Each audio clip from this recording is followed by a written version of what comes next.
Alors moi je suis Marc Tempé, donc vigneron installé à Zellenberg Mhm. depuis 1993 et donc on a produit le premier vin en 1995. Donc depuis 93 en bio D'accord. parce que je peux pas faire, je pensais pas pouvoir faire autre chose et en biodynamie donc depuis 96. D'accord. Voilà. Vous avez combien d'hectares à peu près? On a 8 hectares, un 8 peu plus hectares. de 8 hectares. On a D'accord. réussi à rajouter justement une petite parcelle là sur le Mambourg il y a 2 ans. Donc Mhm. on a un peu plus de 8 hectares. Et donc, mais, bon, les premières parcelles sont à Kinsheim et ça va jusqu'à Saint-Hippolyte. Donc on a une quarantaine de parcelles sur 8 hectares. D'accord. Et D'accord. donc moi je suis originaire, alors si j'ai du Grand Cru Mambourg, hein, donc là on est dans le Grand Cru Mambourg, Mhm. qui est certainement un des plus beaux et un des plus. Hein, Ah aujourd'hui, ouais, au mois de 1er novembre, beau soleil, c'est vraiment ouais. un terroir très, très solaire. Donc si j'ai du Grand Cru Mambourg, je dois ça à mes parents, parce que je suis originaire du village. Je suis originaire de D'accord. Sigolsheim. Et donc c'est pour ça que je suis là et content. Et ça c'est une parcelle, alors ça c'est une parcelle un peu particulière parce qu'on l'a acheté avec mon épouse en 89, Mhm. 1989, quand j'étais technicien à l'INAO. Parce que c'est une très vieille parcelle et comme ici donc on est principalement le Mambourg était exploité donc à l'époque surtout par la coopérative, par des viticulteurs adhérents à la coopérative de Sigolsheim. Mhm. Et à l'époque, c'est vrai que ce genre de parcelle n'intéressait guère les coopérateurs parce que c'était pas mécanisable, c'est toujours un peu difficilement. Donc automatiquement, voilà, j'ai eu la chance, parce que sinon j'aurais jamais pu l'acheter. Comme personne n'en voulait, j'ai donc eu la chance de l'acheter donc en 89. Voilà, c'est D'accord. une des rares parcelles que j'ai pu acheter dans le Mambourg. Donc là, on est sur le Mambourg là, hein. Ah non, en plein cœur du Voilà. Mambourg, hein, parce qu'il y a différentes parties du Mambourg. Il y a une partie un peu plus donc à l'ouest qui a une légère orientation ouest. Mhm. Et il y a une partie aussi plus à l'est qui a aussi une orientation un petit peu à l'ouest. Mais là, on est pratiquement dans le cœur du Mambourg. D'accord. Euh, Ce qui est quand même D'accord. assez important parce que le Mambourg est quand même un terroir assez particulier parce que c'est un terroir qui peut produire le meilleur comme le pire. Parce D'accord. qu'on est sur un sol assez riche, hein, on a D'accord.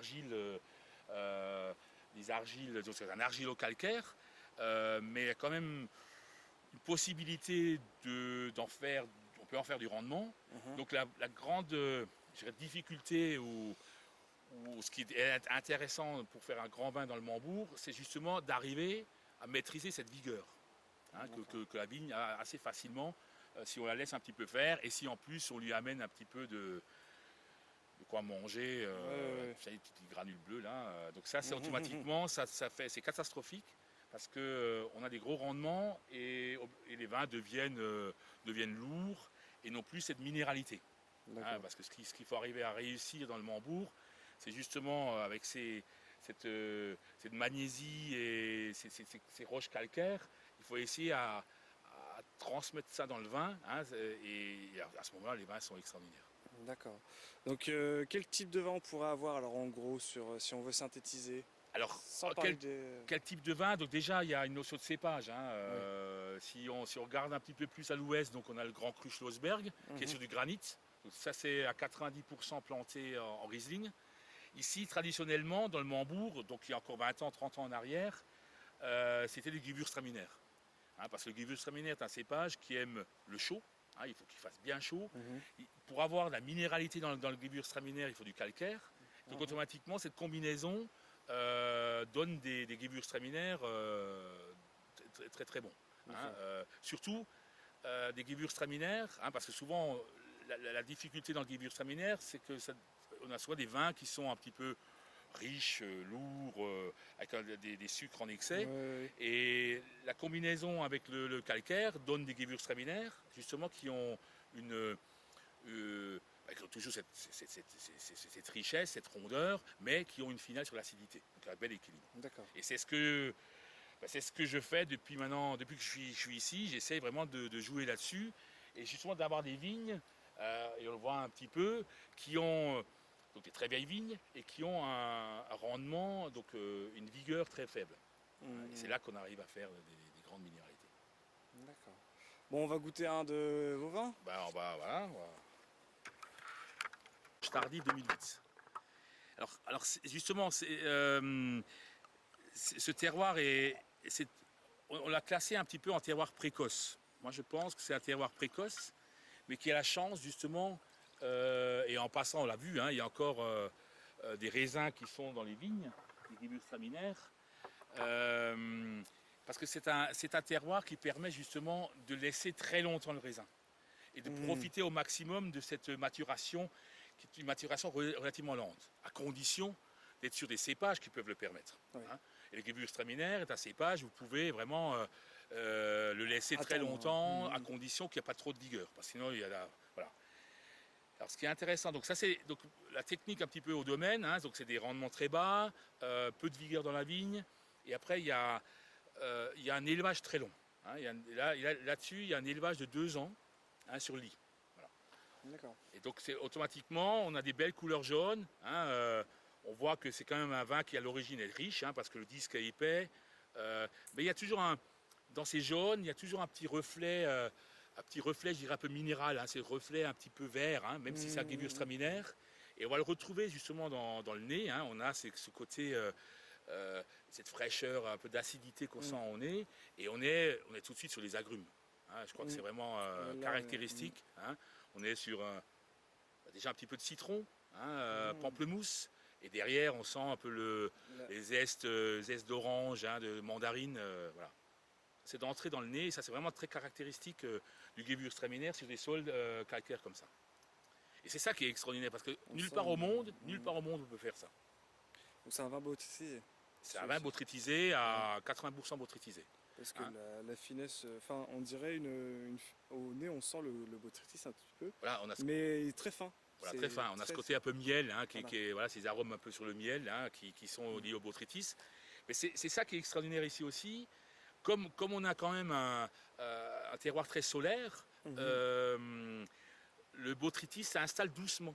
Hein, c'est pas quelque chose qui part très rapidement ou qui peut partir en pourriture grise. Si ça peut maîtriser, le botrytis s'installe doucement, il reste toujours très fin. D'accord.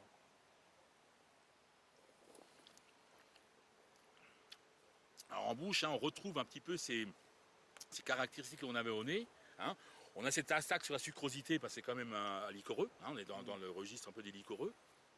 Attaque sur la sucrosité. Mais derrière, ce qui est extraordinaire, c'est que c'est pas lourd, c'est pas pâteux. Parce qu'on on retrouve la finale, l'acidité, hein, qu'on avait au nez. Hein, c'est une note d'agrumes. Avec une caractéristique quand même qui est propre au Mambourg. On a toujours ce côté un petit peu de tannique.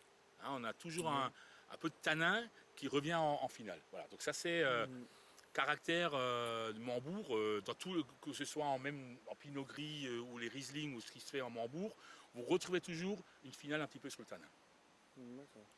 Voilà, et après une grande longueur, hein, c'est vraiment un des terroirs où les vins peuvent se garder à 10 ans, 15 ans, voire au-delà. Hein, Donc qu'est-ce qu'on pourrait manger alors avec ça?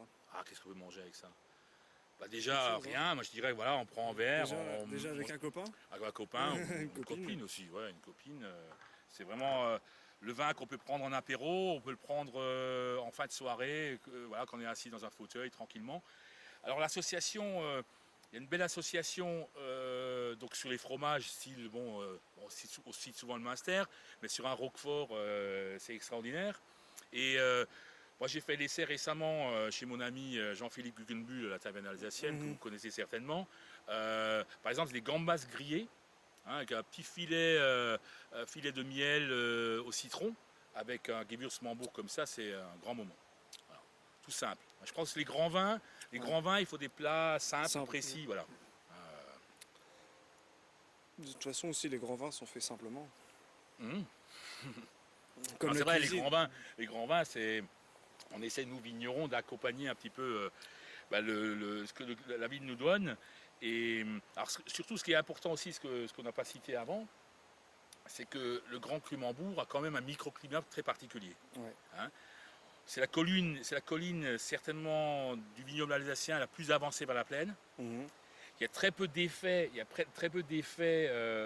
d'air froid qui descendent des Vosges, parce que l'air froid tourne autour du Schlossberg et s'en va vers Ricuire, vers le Chenambourg, là-bas il fait un peu plus froid. Et ici on est vraiment protégé déjà des vents du nord, parce que c'est la côte au plein sud. Et donc automatiquement on a ce microclimat qui est très chaud. En été, quand vous venez travailler ici, quand le soleil est haut, c'est intenable. Tellement il fait chaud. Parce Déjà, qu'il y a il fait chaud là. Hein. déjà, même là, le 1er novembre, on est Avec à le soleil. 11 h du matin. Voilà, on sent que le rayonnement est très fort. Ouais. Voilà, on sent la chaleur. Et ça, c'est important pour le Gewürztraminer. Super.